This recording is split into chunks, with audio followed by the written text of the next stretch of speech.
Ada di titik kumpul nantinya sebelum kuasa hukum dari Saka Tatal menuju ke Pengadilan Negeri Cirebon. Camar, silakan dengan informasi Anda, Camar. Ya, baik. Ya, selamat pagi Gede. Saat ini saya sudah sampai di penginapan titik kumpul dari kuasa hukum Saka Tatal. Dan tadi kalau kita sudah berbincang dengan Ibu Titin, kita akan berbincang dengan tim kuasa hukum yang lain. Ada Bapak Raden Dadan Mariana. Semalam kita juga sudah sempat berbincang ya Pak Raden ya. Oke. Semangat ya. Baik, kita masih santai, masih persiapan masih 1 jam lagi ya. 1 jam lagi ya, nunggu yang lain. Strategi apa yang dipersiapkan untuk hari ini? Karena kalau kita lihat kemarin dari saksi fakta sudah memberikan keterangan-keterangan yang memperkuat novum. Betul. Baik, hari kali ini juga sidangnya ada 2 agenda ya, untuk saksi fakta dan yang kita tunggu kawan-kawan ahli ya.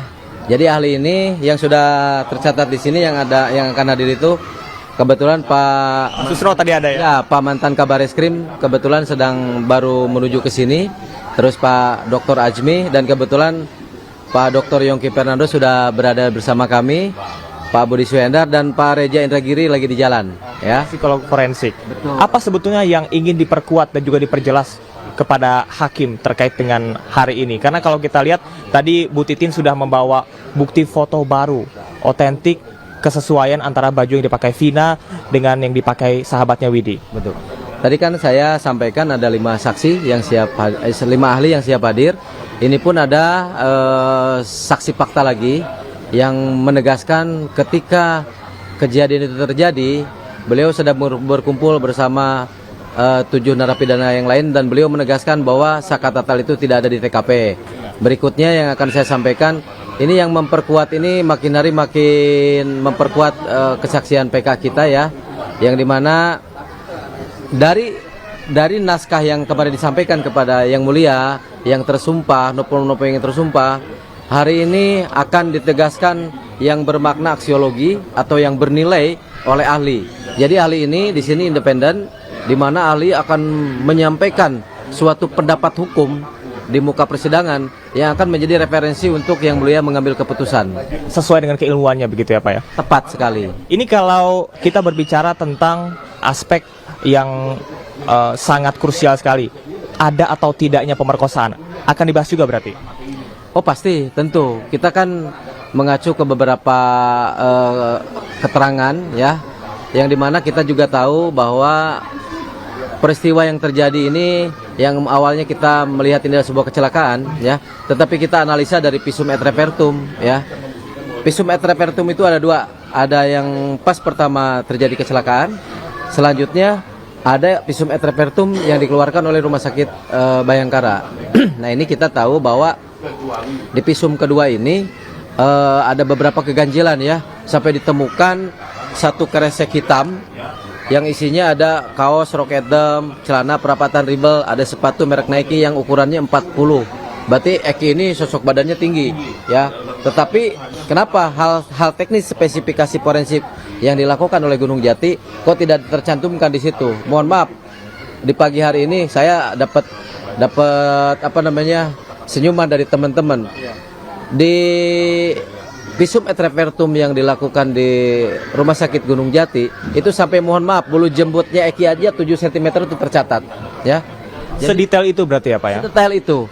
Jadi kenapa visum et repertum yang sudah dikeluarkan ini tidak menjadi nilai pembanding di dalam putusan hakim yang terdahulu? Makanya begini, di pasal 623 itu bahwa dikatakan PK itu bersifat universal bagi siapapun lawyer atau advokat yang bisa mengajukan dari sisi novum ataupun saksi. Yang jelas nilainya adalah kita meyakinkan Yang Mulia bahwa putusan yang sebelumnya itu tidak berkekuatan hukum yang tetap karena tidak didasari bukti-bukti material di dalam proses persidangannya. Makanya kami menganggap ini perkaranya yang mana, dari tempus dan locus delicti saja ini perlu jadi tanda tanya. Kabupaten sama kota aja menjadi sengketa kan begitu. Baik, ini Pak Raden Dadan Mariana selaku tim kuasa hukum seberapa yakin bahwasanya hari ini betul-betul akan terbuka begitu, akan betul-betul saksi atau ahli bisa menerangkan sejelas-jelasnya, terutama mengenai scientific crime investigation yang seperti disampaikan oleh Pak Susno Duaji yang nanti akan menjadi ahli, ini sudah salah di awal, begitu, tidak menerapkan scientific crime investigation sesuai dengan yang disampaikan oleh Kapolri juga. Sebetulnya gini ya, saya permudah saja, persingkat saja. Sebetulnya untuk persidangan PK ini sebetulnya nggak perlu terlalu ramai, karena akan mempermalukan penegakan hukum. Kemarin saya wawancara di stasiun televisi menanyakan kepada lawyernya Pak Ibtu Rudiana bahwa samurai pendek, samurai panjang itulah yang diperbincangkan dari kemarin.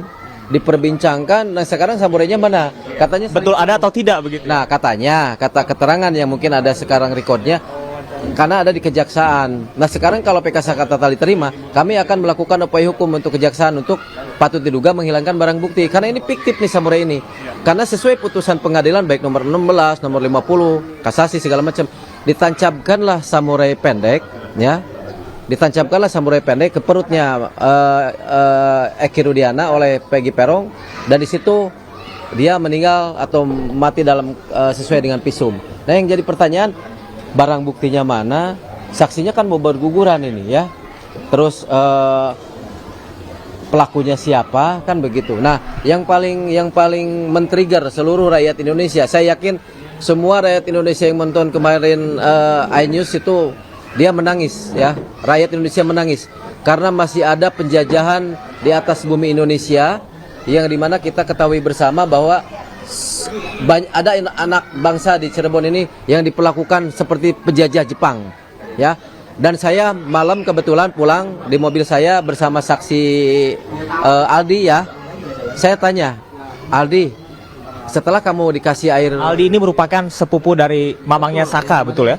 menjadi saksi fakta. Saya menanyakan ke dia, waktu kamu dikasih air kencing, kamu minum nggak? Kalau Sakatatal katanya, saya di situ saya benar-benar saya itu merasa sedih lah. Jadi Sakatatal itu dimuntahkan kembali karena dia digebukin kan. Nah, Aldi ini adalah orang yang menelan air kencing ya. Bayangin sahabat-sahabatku, ketika seorang bersaksi ya, ini yang dituduh bukan main-main loh. Yang dituduh ini institusi kepolisian ya. Ada nggak di Indonesia kepolisian yang seperti ini ya? Mudah-mudahan visual ini dilihat oleh Pak Kapolri ya. Saya sebagai pembela keadilan yang sama haknya dengan Anda sebagai penegak hukum. Saya sudah di titik yang paling terakhir. Masyarakat menahan kesabaran ketika ada warga negara Republik Indonesia yang diperlakukan seperti binatang ya. Artinya pengakuan yang dilakukan oleh tersangka ini di bawah dalam intimidasi ya gitu. Betul, dan lebih parahnya lagi, ini Ibtu Rudiana ya, dia ikut terlibat menyiksa. Dan disampaikan oleh Aldi di muka persidangan, setelah disiksa menangis dan terus disiksa. Ini Bapak Rudiana ini, cobalah justice collaboration. Ayo kita tegakkan hukum gitu kan. Saya yakin rakyat Indonesia akan mencintai Anda. Bang, saya mendapatkan informasi, mungkin saya boleh klarifikasi kepada Anda ya, saya tanyakan kepada Anda. Apakah betul Pak Ibtu Rudiana akan hadir hari ini? Oke. Kalau pertanyaannya harus dengan fakta hukum ya. Kebetulan sepulang dari sidang waktu hari Jumat, saya diwawancarai di stasiun televisi dengan